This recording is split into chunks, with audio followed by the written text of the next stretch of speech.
Your Honor, years ago I recognized my kinship with all living beings, and I made up my mind that I was not one bit better than the meanest on earth. I said then, and I say now, that while there is a lower class, I am in it, and while there is a criminal element, I am of it, and while there is a soul in prison, I am not free. Eugene Debs' statement at his sentencing hearing following his conviction under the Espionage Act. Welcome to the history of the 20th century.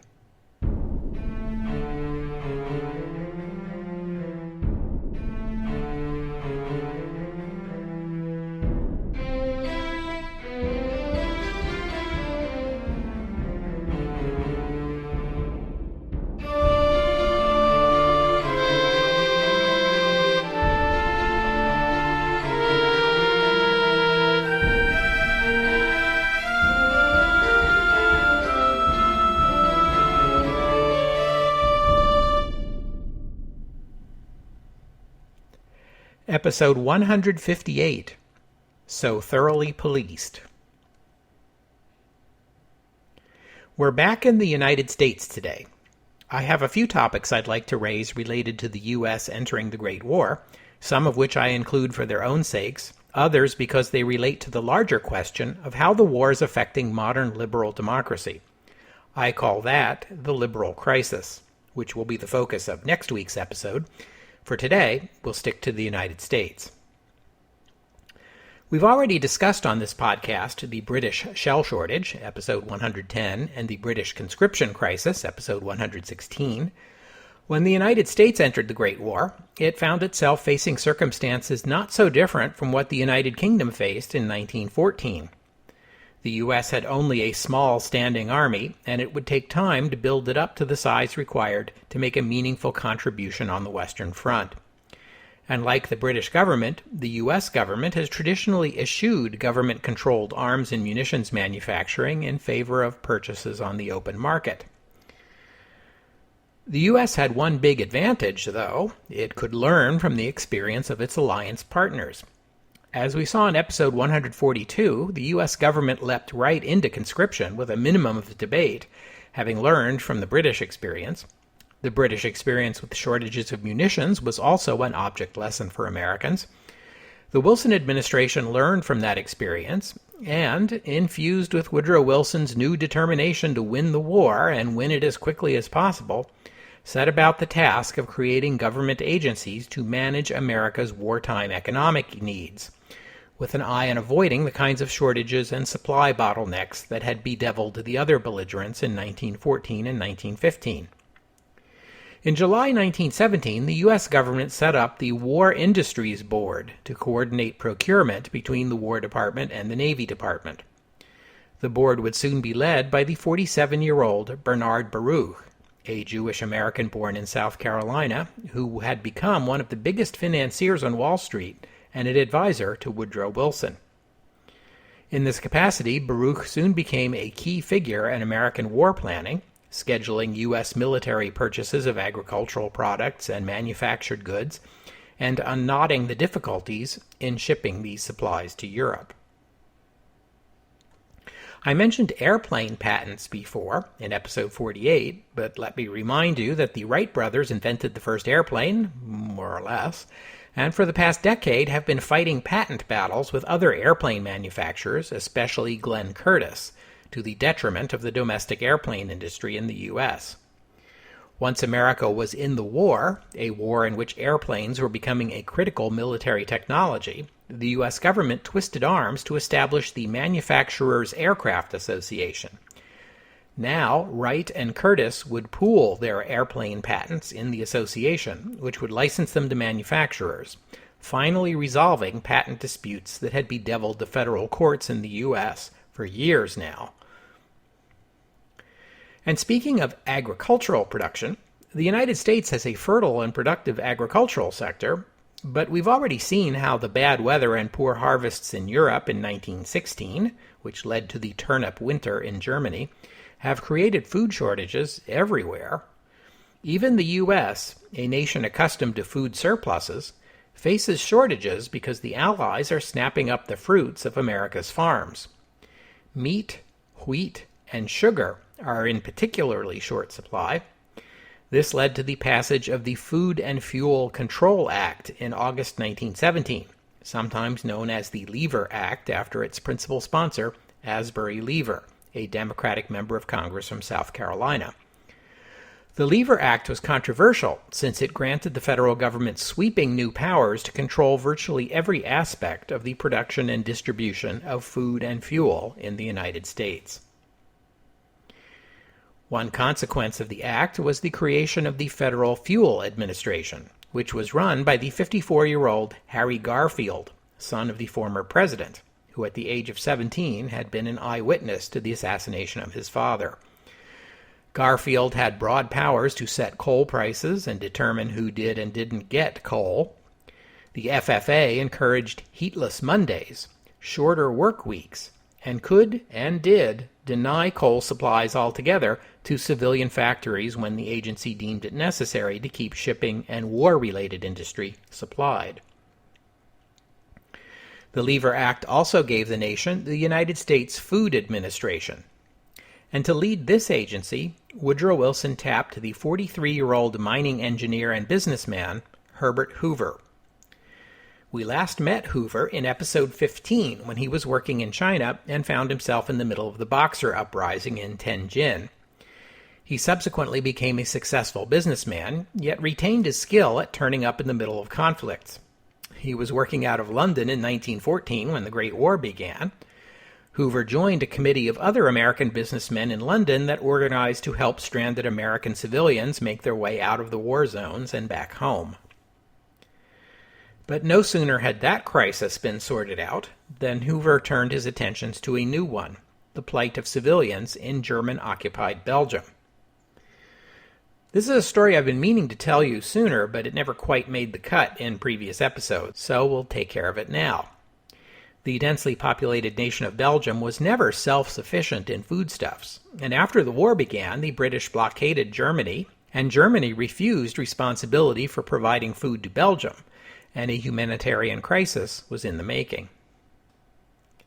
Hoover organized the Committee for Relief in Belgium, a mostly American organization that raised donations to supply millions of tons of food relief to Belgium, and later to occupied France during the period of American neutrality. Hoover traveled between London and Berlin dozens of times to arrange blockade exemptions from the British to deliver the shipments to Belgium, and permission from German authorities to distribute it. In accomplishing all this, Herbert Hoover became something of a national hero in the United States. So when the Lever Act was passed, he was the obvious choice to administer food distribution at home. Hoover threw himself into the job with energy and creativity.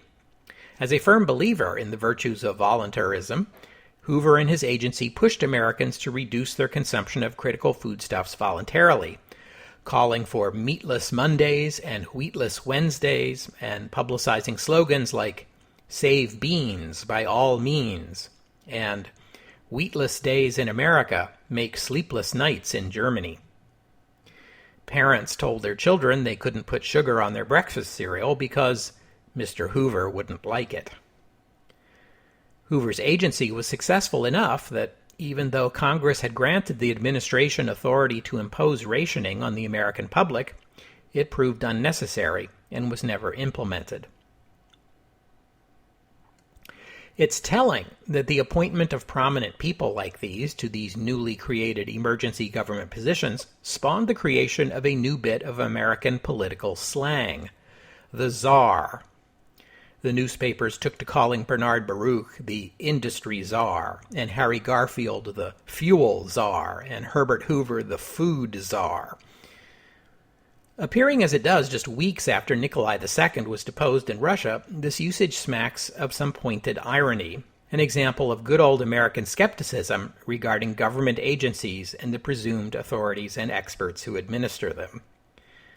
But I'm sorry to have to tell you that this tongue-in-cheek usage quickly went mainstream in the American press, and they will continue to use the thoroughly inappropriate, undemocratic, and downright ridiculous word czar for the rest of the century, unironically, to describe high-ranking U.S. government officials, typically ones appointed by the president to address specific policy problems. It is still in widespread use today. Why the press can't let go of this absurd bit of slang that wore out its welcome 100 years ago is a question no one seems to have an answer for. War exacerbated social divisions in America and created new ones. The industrial boom that America enjoyed from Allied arms purchases created a labor shortage, which in turn drew African American workers out of the South and into the industrial cities of the northern United States to work in the factories, creating new racial tensions. The number of lynchings in the U.S. rose significantly in 1917 and 18. In July 1917, a white mob rampaged through East St. Louis for a day, burning homes and killing 39 African Americans. When the draft began, African Americans were required to register along with every other American, but the draft cards used at this time had a designated corner on the bottom of the card that was to be torn off if the registrant was African American, in order to make it easier for the file clerks to segregate them out later. The NAACP magazine, The Crisis, edited by W.E.B. Du Bois, declared, "If this is our country, then this is our war." Yet, white American military officers regarded African Americans as unfit to be combat soldiers, useful only as laborers, if that. This was in spite of the honorable service of the American Buffalo Soldiers in the West and in the Spanish-American War, and of African soldiers commanded by the British and the Germans in East Africa, and of African soldiers deployed by the French on the Western Front. In fact, only a small fraction of the African Americans drafted in the Great War were sent to Europe, where they usually served under sullen white officers who regarded being assigned to those units as an insult. African American soldiers who did serve in France experienced a degree of racial equality they'd never experienced back home. French civilians welcomed African American soldiers into their cafes and their shops and even into their homes. French women fraternized freely with African American men, provoking anger from white American soldiers. Some U.S. Army officers assigned black and white soldiers R&R time in different French villages in order to protect white soldiers from the sight of such disturbing behavior. This is not to say that France was some kind of racial utopia. As I already said, the French had African colonial soldiers fighting on the Western Front, but those soldiers were far less welcome among French civilians.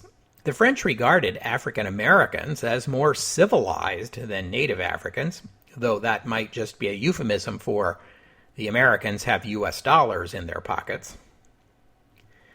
African American soldiers brought more than U.S. dollars to France. They brought African American culture and introduced the French to ragtime and jazz, and the war would mark the beginning of an era of French interest in African American art and culture, and make Paris a haven for expatriate African Americans for the rest of the 20th century. And I think that just gave me an excuse for one more round of Scott Joplin.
The entry of America into the Great War also saw an uptick in hostility toward Germans and German Americans in the United States, including occasional outbreaks of violence against German Americans deemed insufficiently loyal. Others were pressured to buy Liberty bonds to prove their patriotism. Many German Americans took to anglicizing their surnames during this period to deflect attention from their heritage. Schools stopped teaching the German language.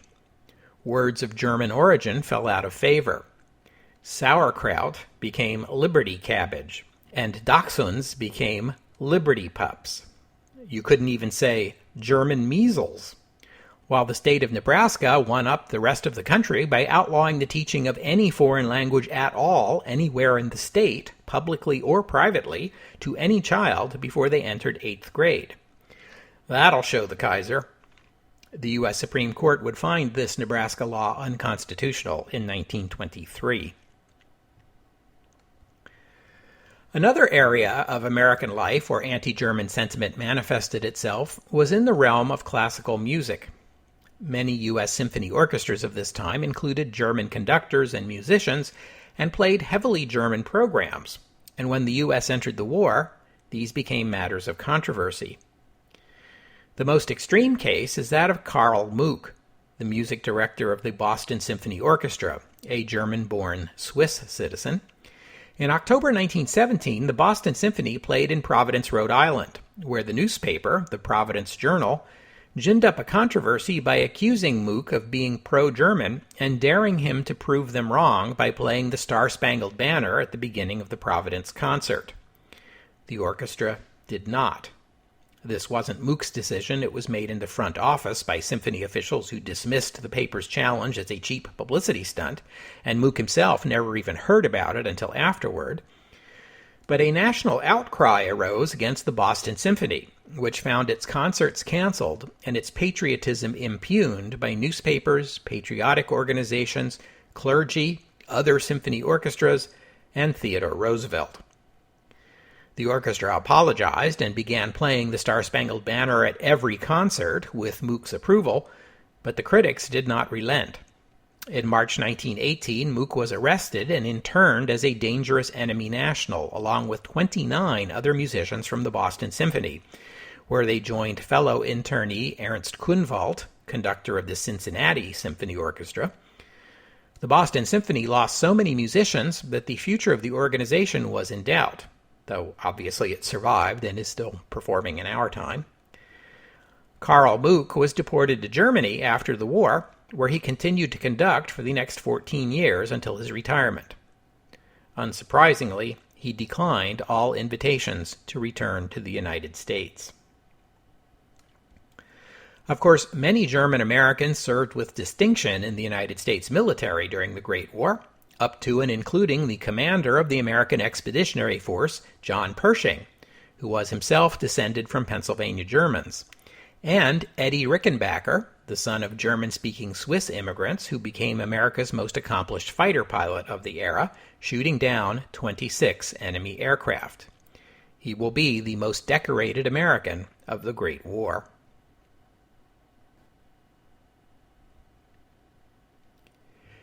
The previous 40 years of U.S. history had seen unprecedented numbers of immigrants come to the United States. By the time of the Great War, immigrants constituted about 15% of the population.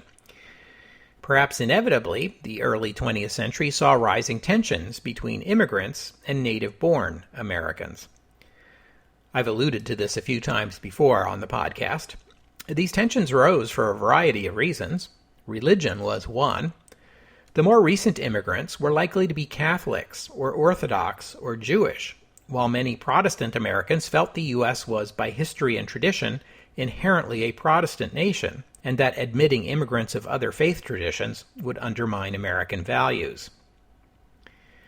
Typically, immigrants were poor, and immigrant workers could only find work in poorly paid and dangerous occupations, like mining, and the worst of the manufacturing jobs. This predictably led to immigrant workers embracing labor unions, socialism, and anarchism, ideas they either brought along from their native lands or were exposed to by fellow Americans. Elite native-born Americans, especially in business or government, tended to be hostile to labor unions, socialism, and anarchism, if not downright revolted by them, and also tended to see these movements as alien to American culture, and associated them with immigrants, an association expressed as strange foreigners bearing strange ideas that were dangerous, subversive, and led to violence. Recall the anarchists, for instance, episode 16. It was an immigrant anarchist, Leon Czolgosz, who assassinated President McKinley after being inspired by another immigrant troublemaker, Emma Goldman. During the days of U.S. neutrality in the Great War, there was fear and suspicion that immigrant Americans bore dual loyalties. Recall Theodore Roosevelt's speech against what he called hyphenated Americans, or that immigrants were a danger to U.S. munitions shipments to the Allies, and as we've seen, that fear was not without a basis in fact. We've also seen labor violence in the U.S. during this period, notably the Ludlow Massacre. When the Great War began, corporations found it useful to play up the image of labor unions as organizations created and led by shadowy foreigners with hidden agendas of violence and sabotage. In this context, it's time for me to introduce you to the Industrial Workers of the World, a labor union founded in Chicago in 1905, which I probably should have mentioned sooner, but, sometimes it's a question of finding the right entry point to bring up a new topic, and I haven't felt like I had one until now. The IWW was organized by socialists and anarchists dissatisfied with the American Federation of Labor, which they viewed as too cautious and too apolitical, while the AFL regarded the IWW as a bunch of crazy radicals. The IWW, whose members were colloquially known as the Wobblies, had an explicitly socialist philosophy that aimed to replace capitalism with a sort of workplace democracy. For example, the Wobblies criticized the AFL for entering into labor contracts with factory owners. The Wobblies didn't believe in labor contracts. They thought contracts limited workers' rights. The AFL organized primarily skilled workers by craft. The IWW rejected this model as dividing the working class. Their own model was one big union for everyone. They organized factory workers, miners, and also among woodcutters and agricultural workers. They were strongest in the Northwest of the United States. Notably, and unlike any other labor union, they not only recruited among diverse trades, but workers of all races and nationalities, and even women. The IWW's strength and influence in America peaked at the time of the Great War. The organization would decline afterward, although it still exists even in our time. The Wobbly leadership often used incendiary rhetoric, calling for novel tactics, novel in America anyway, such as general strikes, sit-down strikes, boycotts, and sometimes even sabotage and violence. Their bark was frequently worse than their bite. There's virtually no record of IWW violence, or sabotage as we understand the term. When the IWW spoke of sabotage, they usually meant labor actions that we today might call slowdowns. But the IWW and their radical talk certainly inspired fear in business and government in the United States, which in turn led to organized violence against the Wobblies. Tensions peaked in 1917 after the U.S. entered the war. One example is the so-called Bisbee deportation, which occurred in July 1917 in the town of Bisbee, Arizona, where the IWW had organized a strike against Phelps Dodge, a mining company with extensive operations in the region on both sides of the U.S.-Mexico border, mining primarily copper, which was in great demand for war production. Phelps Dodge accused the Wobblies of pro-German sympathies and claimed the strike was actually an attempt to sabotage the American war effort. These claims were picked up and repeated by newspapers across the United States. At about 4 a.m. on July 12, 1917, a group of about 2,000 armed men, recruited by a private local organization calling itself the Citizens Protective League and controlled by Phelps Dodge, fanned out across Bisbee and vicinity. They had a list of Union supporters in hand. They rounded up those on the list, as well as many other men in the town who voiced sympathy for the strikers or appeared to be Mexican or Eastern European. Not all the men rounded up that day were even employees of Phelps Dodge. Some were even shopkeepers in the town who supported the strike because the mine workers were their customers, and the so-called Citizens Protective League was not above looting the shops. They also occupied the local telegraph office so that no one in Bisbee could notify the outside world of what was happening. About 2,000 men were rounded up and marched to a local baseball field where they were held in the summer desert sun without access to water. Those who had no known connection to the IWW and were willing to denounce the strike were released. That was about 700. The other 1,300 were loaded onto cattle cars, still filthy with manure, and shipped east across the state line and on to the town of Columbus, New Mexico. Yes, this is the same Columbus, New Mexico that Pancho Villa attacked 16 short months ago, episode 119. Columbus would not accept the deportees, so the train continued east to the town of Hermanas, New Mexico, arriving after midnight. The New Mexico state government and the U.S. Army took charge of the displaced men and provided them food and shelter for the next 4 months. When the story got out, the national reaction was surprisingly mild. Many agreed with Theodore Roosevelt, who declared that no human being in his senses doubts that the men deported from Bisbee were bent on destruction and murder, a claim which has no factual basis whatsoever. The U.S. Department of Labor investigated the situation and concluded the deportation was wholly illegal and without authority in law, either state or federal. Still, the U.S. Supreme Court ruled that no federal law had been violated, and since no state prosecution was ever conducted, the perpetrators of the Bisbee deportation paid no price for their actions. Meanwhile, just a month before the Bisbee deportation, on June 8, 1917, a fire in a copper mine outside Butte, Montana, killed 168 miners, becoming one of the deadliest mining accidents in U.S. history.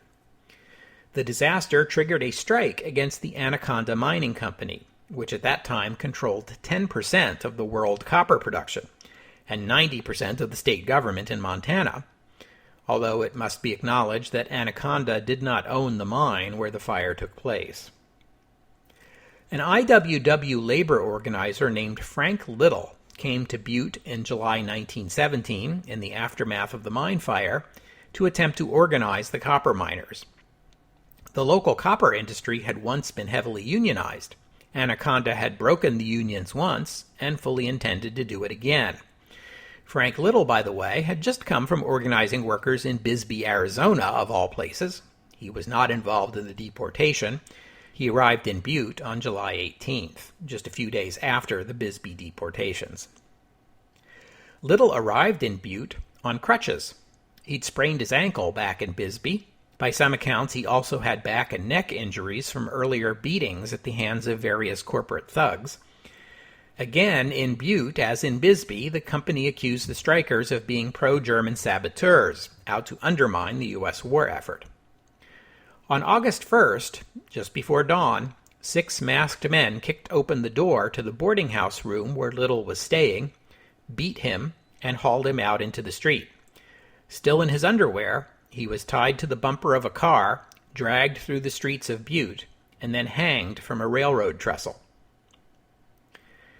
It was a lynching, and again I will take a moment to point out that although African Americans were the most frequent victims of lynchings, there were also lynchings of people of other racial and ethnic minorities and of Union supporters in the U.S. at this time. Although most of these lynchings took place in the states of the former Confederacy, again, the phenomenon was not unique to those states, as we just saw.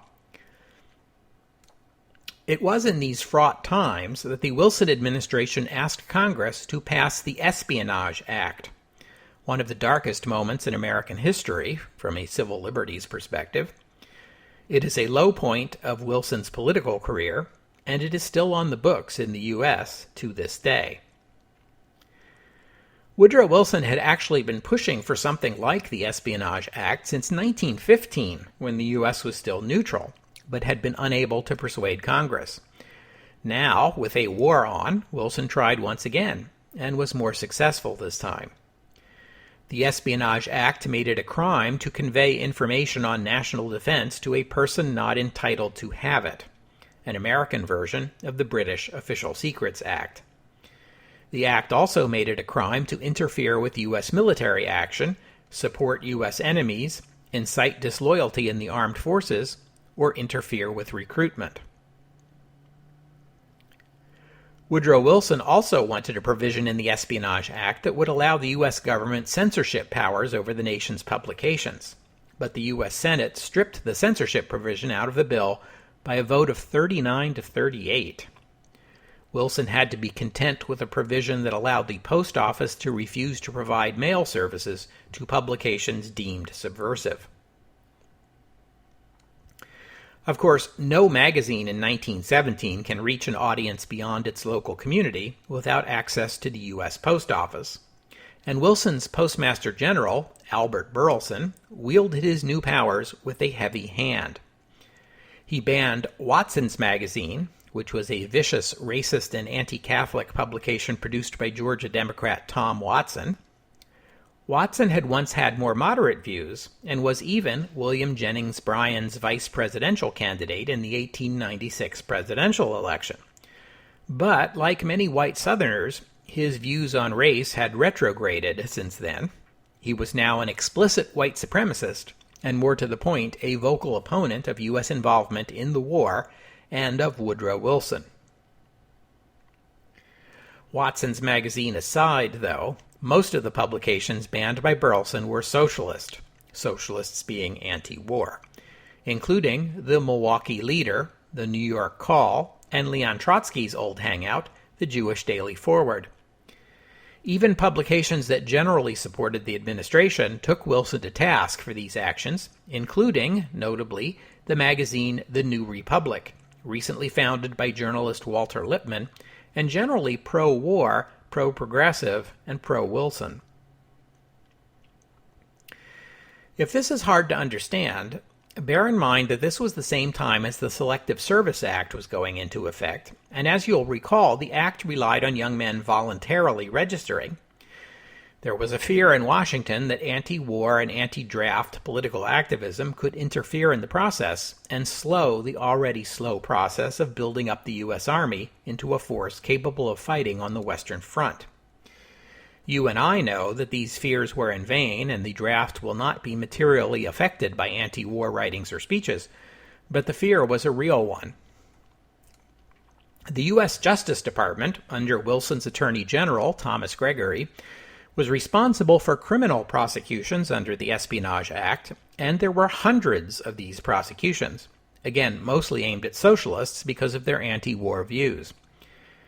Many socialists tried to speak against the war while guarding their language to avoid running afoul of the act, and mostly failed, including over 100 leaders of the IWW and Eugene Debs, the socialist who had run for president 3 times, most recently against Woodrow Wilson in 1912 when he received 6% of the popular vote. Also prosecuted was Joseph Franklin Rutherford of the Watchtower Bible and Tract Society of Pennsylvania. This is the group from which would later emerge the Christian denomination we know today as the Jehovah's Witnesses. At this time, the group believed that the Great War was a sign of the end times, and that the Second Coming was due in 1918. In early 1918, Rutherford and other leaders of the society were prosecuted for publishing The Finished Mystery, a book that denounced worldly governments and other religions, and declared that the end of the world was imminent. Rutherford and the others were convicted, but their convictions were overturned on appeal. The U.S. government seized copies of a motion picture titled The Spirit of 76, a fictionalized account of the American Revolution, and prosecuted its producer, a Jewish American named Robert Goldstein, because the film depicted real and fictional crimes committed by British soldiers against American revolutionaries. The government argued that the film put Britain, now a U.S. ally in the war, in a negative light, and therefore amounted to aiding the German cause. Goldstein, a California native who had supplied the costumes for D.W. Griffith's film The Birth of a Nation 2 years ago, and then decided to go into the motion picture business himself, was convicted and sentenced to 10 years in prison. As a result of the Espionage Act, Attorney General Gregory would declare, "It is safe to say that never in its history has this country been so thoroughly policed." He meant this was a good thing. You might think that some of this prosecutorial zeal could be excused, or at least explained, by the fact that America was involved in a war. But the use of the Espionage Act to crack down on political dissent would not decrease after the armistice. In fact, it would grow even more severe. But that is a story for another episode. Thank you for listening, and I'd especially like to thank Jonathan for being a patron of the podcast. If you'd like to become a patron like Jonathan, or just make a one-time contribution, we can open up a slot for you. Just visit the website, historyofthe20thcentury.com, and click on the PayPal or Patreon buttons. And I hope you'll join me next week on the History of the 20th Century as we turn our attention to the liberal crisis. The war is supposed to be about defending freedom and democracy against authoritarianism and imperialism, so why is it that the Allied nations are becoming less democratic and less free?